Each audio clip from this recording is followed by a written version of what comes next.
Pengumuman bagi yang sudah membeli e-book pada bulan Agustus sampai dengan tanggal 1 September, silakan menghubungi admin untuk mendapatkan revisi. Berisi kurikulum merdeka. E-book ini bisa Anda dapatkan dengan harga Rp50.000 saja. Pembelian e-book langsung hubungi ke 087763246123. Assalamualaikum warahmatullahi wabarakatuh, Bapak Ibu. Pada kesempatan kali ini kita akan bahas soal UPPPGPAI 2023 sesuai kisi-kisi terbaru 2023. Dan khusus pada video kali ini kita akan bahas soal kurikulum merdeka part 4. Baik, langsung saja Bapak Ibu Guru, kita akan bahas soal yang pertama terkait dengan kurikulum merdeka. Nah, untuk kisi-kisi kurikulum merdeka, Bapak Ibu dapat temukan di e-booknya di kisi-kisi 82, 91, 92, 93, 94, 95, 103, 104, dan juga 118. Baik, langsung saja kita bahas soal yang pertama. Salah satu prinsip asesmen adalah bahwa asesmen merupakan bagian terpadu dari proses pembelajaran, fasilitas pembelajaran, dan penyediaan informasi yang holistik sebagai umpan balik bagi pendidik, peserta didik, dan orang tua wali siswa dalam menentukan strategi pembelajaran selanjutnya. Adapun penerapan yang tepat asesmen dalam pembelajaran tergambar sebagai berikut. Apakah A. Pendidik menentukan kriteria ketercapaian pembelajaran dan menyampaikannya pada peserta didik sehingga mereka memahami target yang perlu dicapai. B. Pendidik merencanakan pembelajaran dengan merujuk pada tujuan yang akan dicapai dan memberikan umpan balik agar peserta didik dapat menentukan langkah untuk perbaikan berikutnya. C. Pendidik menyediakan alokasi waktu yang cukup agar asesmen menjadi proses pembelajaran dan bukan hanya untuk kepentingan menilai. D. Pendidik menggunakan teknik asesmen yang beragam sesuai dengan fungsi dan tujuan asesmen. Hasil dari asesmen formatif digunakan untuk umpan balik pembelajaran, sementara hasil dari asesmen sumatif digunakan untuk apa di sini? Saya agak lupa ya di sini Bapak Ibu Guru. Nah, baik, kira-kira jawaban yang lebih tepat yang mana Bapak Ibu Guru? Baik, di sini pertanyaannya sudah jelas Bapak Ibu. Alhamdulillah, mohon maaf. Pertanyaannya sudah jelas, yaitu terkait dengan penerapan yang tepat asesmen dalam pembelajaran tergambar dari jawaban yang mana.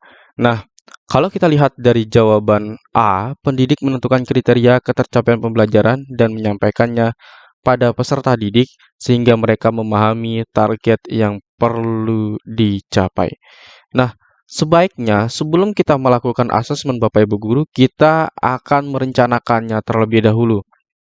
Ya, rencana yang kita gunakan tentu itu harus sesuai dengan tujuan yang akan kita capai. Maka untuk jawaban A ini Bapak Ibu Guru, ini jawabannya salah. Kemudian jawaban B, pendidik merencanakan pembelajaran dengan merujuk pada tujuan yang akan dicapai.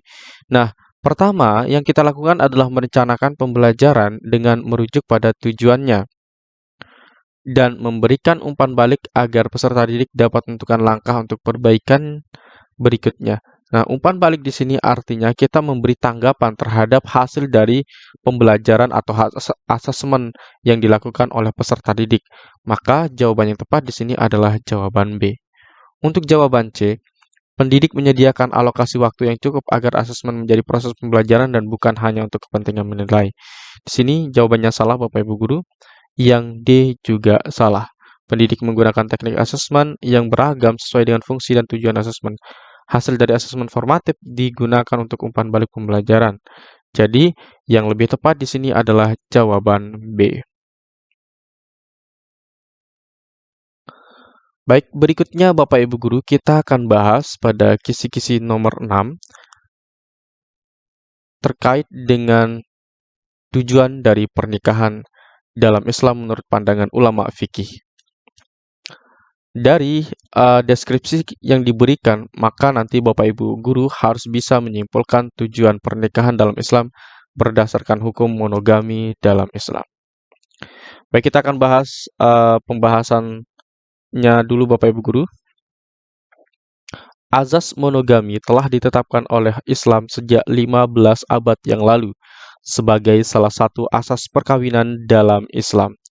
Tujuannya untuk memberikan landasan dan modal utama dalam pembinaan kehidupan rumah tangga yang harmonis, sejahtera, dan bahagia. Oleh karena itu, hukum asal perkawinan dalam Islam adalah monogami. Hukum ini sangatlah beralasan karena dengan monogami, tujuan pernikahan untuk mengantarkan keluarga bahagia akan lebih mudah karena tidak terlalu banyak beban. Selain dengan bermonogami, juga akan lebih mudah untuk menetralisir dan meredam sifat cemburu, iri hati, dan perasaan mengeluh dalam kehidupan istri sehari-hari. Islam memerintahkan kepada laki-laki untuk nikah dengan seorang perempuan yang dicintainya. Bagi laki-laki selayaknya sikap monogami ini, jika tidak ada alasan yang dapat dibenarkan untuk beristri lebih dari satu, seperti si istri ternyata mandul. Sekali lagi, pada asalnya hukum Islam menetapkan kepada laki-laki untuk beristri satu saja. Isyarat Al-Quran untuk bermonogami bagi laki-laki dapat kita pahami dari berbagai ayat Al-Quran yang memerintahkan kepada laki-laki untuk menikah jika sudah mampu. Sikap membujang berkepanjangan tanpa alasan adalah sikap yang tidak dibenarkan karena dalam nikah banyak terdapat kebaikan. Baik, kita akan menguji pemahaman kita terkait dengan pembahasan dalam perkawinan monogami. Pertanyaannya adalah, berikut ini adalah tujuan dari perkawinan monogami kecuali titik-titik. Nah, berarti kalau yang ditanyakan kecuali berarti yang bukan tujuan dari perkawinan monogami. Apakah A. Naluri kebapakan atau dan keibuan berkembang dalam menaungi anak di masa kanak-kanak serta tumbuhnya rasa kasih sayang. Kemudian yang B. Untuk mengantarkan keluarga bahagia akan lebih mudah karena tidak terlalu banyak beban. Yang C. Untuk memberikan landasan dan modal utama dalam pembinaan kehidupan rumah tangga yang harmonis, sejahtera, dan bahagia. Yang D. Akan lebih mudah untuk menetralisir dan meredam sifat cemburu, iri hati, dan perasaan mengeluh dalam kehidupan istri sehari-hari. Baik, kita akan analisis Bapak Ibu Guru untuk jawaban B. Ini sudah tepat sekali, kemudian D juga tepat. Nah, ketika Bapak Ibu diberikan pilihan jawaban antara A dan C, maka jawaban yang lebih tepat yang mana? Baik, jawaban yang lebih tepat di sini adalah jawaban A. Karena yang ditanyakan adalah kecuali, yaitu naluri kebapakan dan keibuan berkembang dalam menaungi anak di masa kanak-kanak serta tumbuh rasa kasih sayang. Untuk yang C, itu adalah landasan dan modal utama dalam pembinaan kehidupan rumah tangga yang harmonis, sejahtera, dan bahagia. Baik, kita lanjut ke soal berikutnya. Naluri kebapakan dan keibuan berkembang dalam menaungi anak di masa kanak-kanak serta tumbuhnya rasa kasih sayang.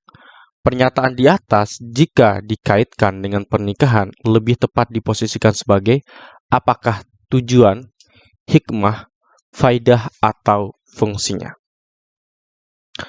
Baik, untuk menjawab soal ini silahkan Bapak Ibu Guru jawab di kolom komentar. Sekian dan terima kasih. Assalamualaikum warahmatullahi wabarakatuh.